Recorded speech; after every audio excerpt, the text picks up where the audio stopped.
A matéria física existe em um campo não material chamado de éter ou de espírito, que é a subestrutura invisível que sustenta o universo, o meio espacial dinâmico que permeia todo o espaço. O éter se reorganiza para produzir diferentes formas físicas por meio do seu movimento, que é causado por flutuações da consciência. Assim, o éter é o meio essencial da consciência do qual tudo surge, o instrumento primário da mente, a habitação do espírito.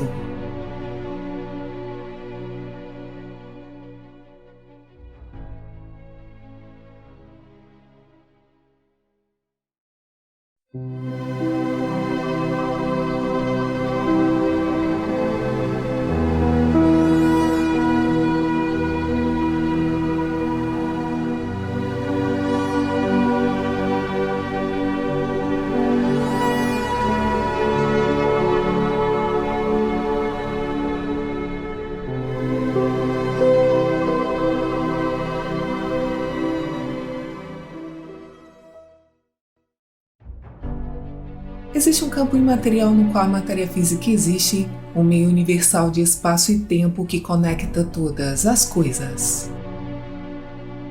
Esse campo tem sido chamado de muitos nomes ao longo do tempo, como energia de ponto zero, reino metafísico, Deus Akasha, espírito e éter. O filósofo Platão concebeu o éter ou o espírito como o mundo dos ideais, o reino dos princípios e arquétipos abstratos, o reino do ou o absoluto. Platão descreveu o éter como o receptáculo, algo que é o espaço e também a matéria, o substrato que está por trás das mudanças perceptíveis no universo, mas que não muda a si mesmo. O éter é supostamente o reino metafísico inobservável, um reino transmutável sem equilíbrio que flutua continuamente, a subestrutura invisível que sustenta o universo, o meio espacial dinâmico que permeia todo o espaço, o substrato dentro do qual todas as partículas são formadas e através do qual as forças físicas são mediadas, ou seja, a fonte de toda a realidade. O éter se reorganiza para produzir diferentes formas físicas e por meio do seu movimento as formas mudam. Dentro do processo de mudança estão várias manifestações de seu fluxo que aumentam a qualidade da nossa experiência. Segundo o pesquisador Walter Russell, toda matéria é movimento condicionado por pressão.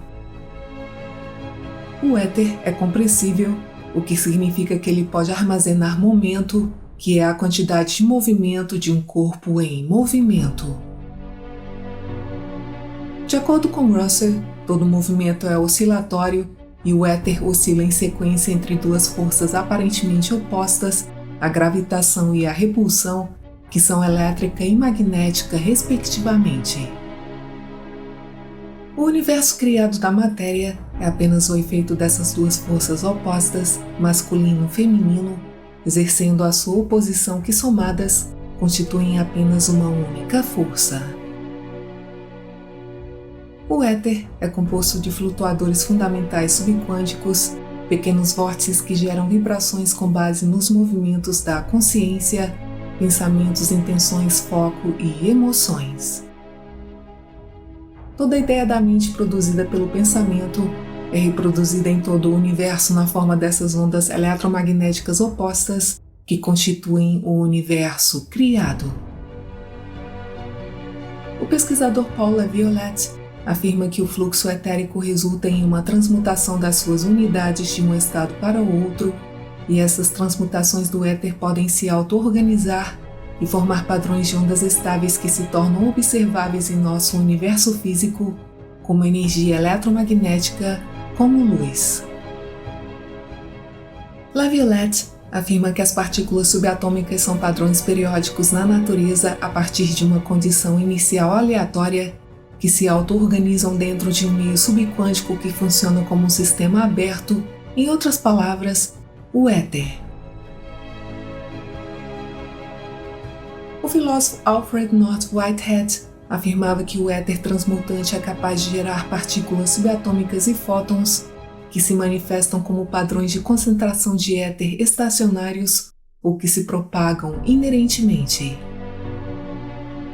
A própria existência do mundo físico que vemos ao nosso redor, segundo Whitehead, é uma evidência de uma unidade orgânica dinâmica que opera em um substrato universal imperceptível para nós.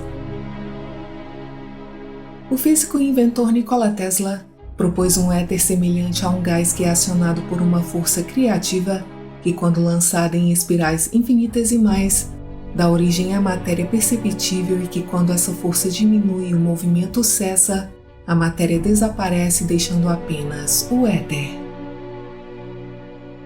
Esta força criativa ou movimentador principal é denominada como força etérica, força G ou a força de Deus, enquanto a transformação transmutativa resultante do éter de um estado para o outro é denominada de fluxo etérico.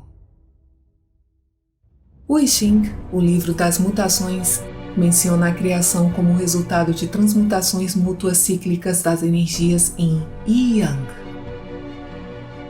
A energia Yin, feminina, se transforma na energia Yang masculina e vice-versa, em um processo eterno de manifestação física.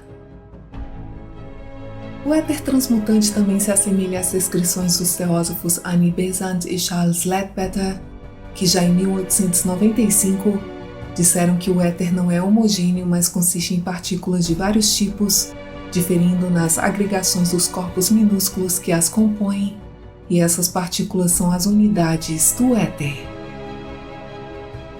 De acordo com Besant e Leadbeater, a partícula subatômica é formada pelo fluxo da força vital, que é responsável por manter a base física do universo. Isso significa que se esse fluxo fosse interrompido mesmo por um instante, todo o mundo físico desapareceria. Nesse sentido, toda a existência física se reúne no éter e, em última análise, deriva a sua geometria do éter.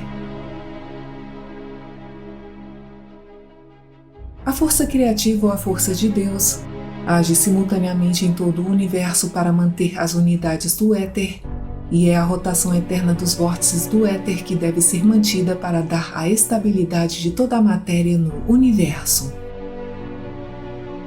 Essas flutuações, oscilações e pulsações variam em frequência, comprimento de onda, intensidade e qualidade, e estes então criam o fóton, que se forma nas variações infinitas da matéria e da experiência. O físico William Thomson foi o pioneiro da teoria atômica, no qual os átomos eram concebidos como vórtices no éter.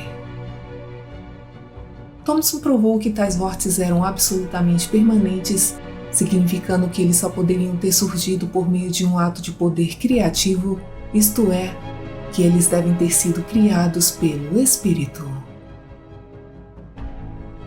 No nível mais fundamental da realidade, a força de Deus é uma força tremenda que não pode ser comparada com qualquer outra força no universo, uma força que dá origem ao tecido do éter.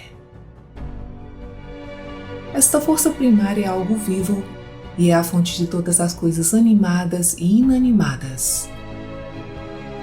A força de Deus dentro das unidades do éter é a fonte da energia de ligação quando os núcleos atômicos comprimem ou expandem o éter.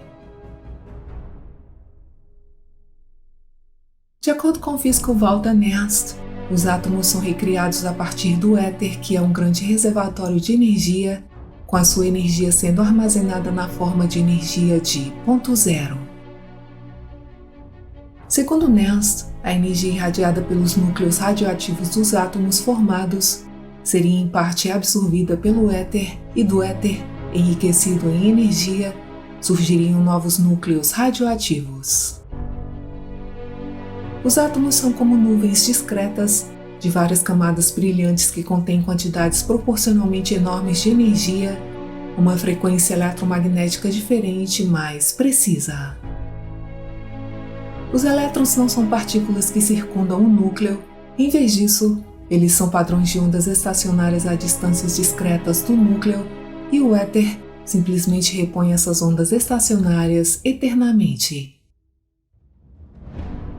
O mundo atômico é composto de feixes e pacotes de ondas, e quando há uma rotação de ondas senoidais em torno de seu centro em 3 dimensões, o toro é criado. O toro é o que permite que o sistema de feedback da consciência e da matéria funcione, e esses pontos de entrada e saída estão localizados por todo o espaço-tempo. De acordo com os físicos Balfour Stewart e Peter Thwaite, o universo visível foi desenvolvido por uma inteligência que reside no invisível, e o éter não age apenas como uma ponte entre o universo visível e invisível, mas também age como uma espécie de cimento, em virtude do qual as várias ordens do universo são soldadas e feitas em uma. Isso significa que o reino invisível da consciência e do espírito é tanto o éter quanto a fonte do éter. O éter e a fonte do éter representam a realidade espiritual que é a verdadeira natureza da nossa existência, já que tudo é consciência, tudo é mente, tudo é pensamento. Nós flutuamos continuamente para frente e para trás deste universo espiritual metafísico invisível para o universo físico, e essas flutuações ocorrem tão rapidamente que não percebemos, pois esses dois reinos não estão separados um do outro, mas se interpenetram. O éter flui continuamente em nós, e este fluxo toroidal giratório e em espiral por toda a matéria e organismos é necessário para sustentá-los e mantê-los em existência. Este fluxo é o fluxo da vida, a força vital, o processo responsável pelo crescimento, manutenção, cura e evolução. O cientista Wilhelm Reich postulou a existência de uma força vital universal que emana de todo o material orgânico, chamada por ele de energia orgone.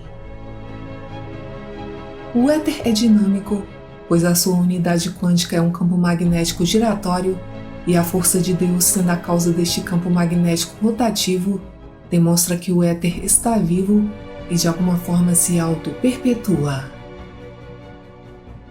O orgone pode ser comparado à unidade do éter, no sentido de que ambos estão associados à vitalidade e não têm massa. Esse fluxo do éter pode ser reabastecido em nosso corpo por meio da respiração profunda, caminhada, banho em água vitalizada, pelo alongamento do tecido corporal como na yoga e através de aparelhos geradores de alta frequência como as bobinas de Tesla.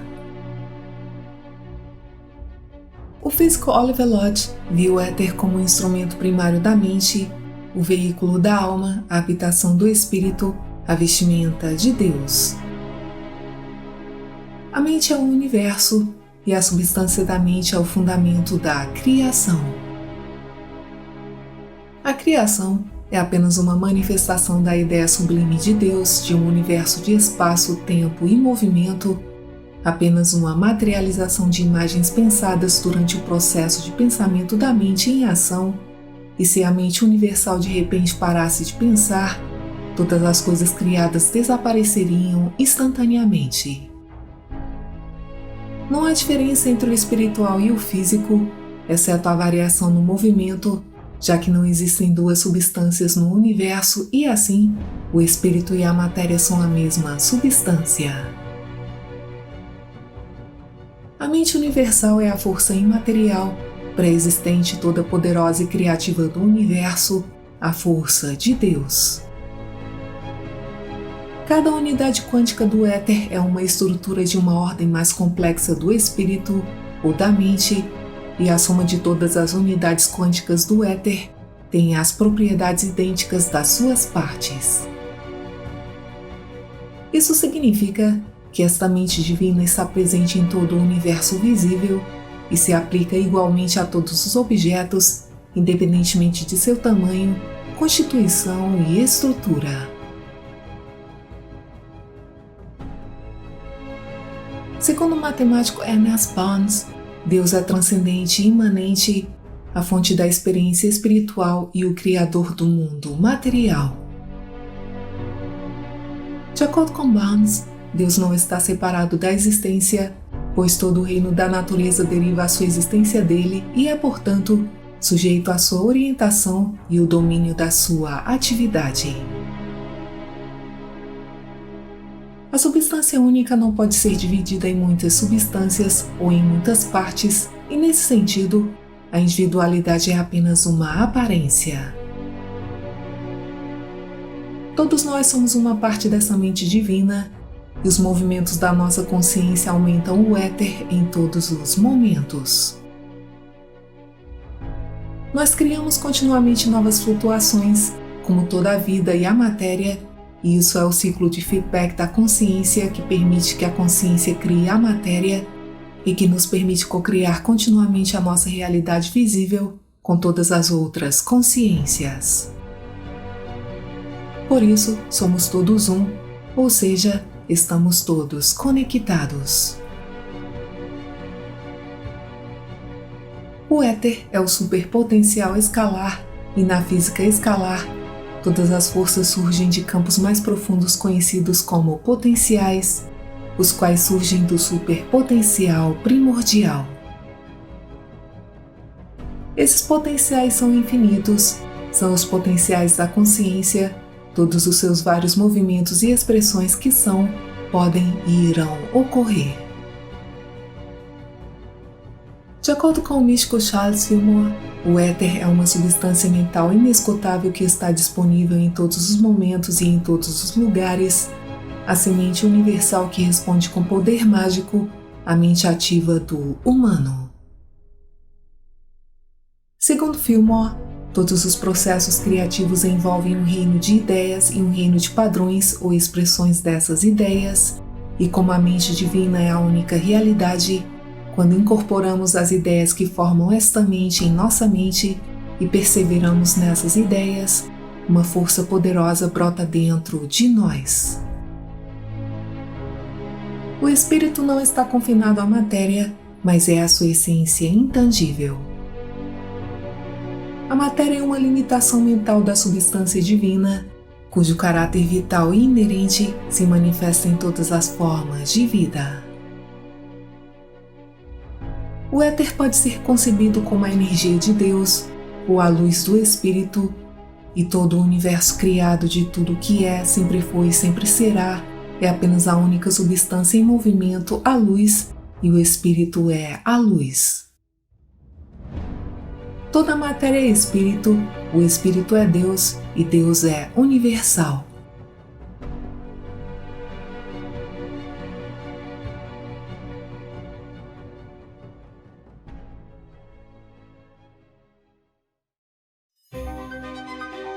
Obrigada por assistir, muita paz, muita luz e até o próximo vídeo.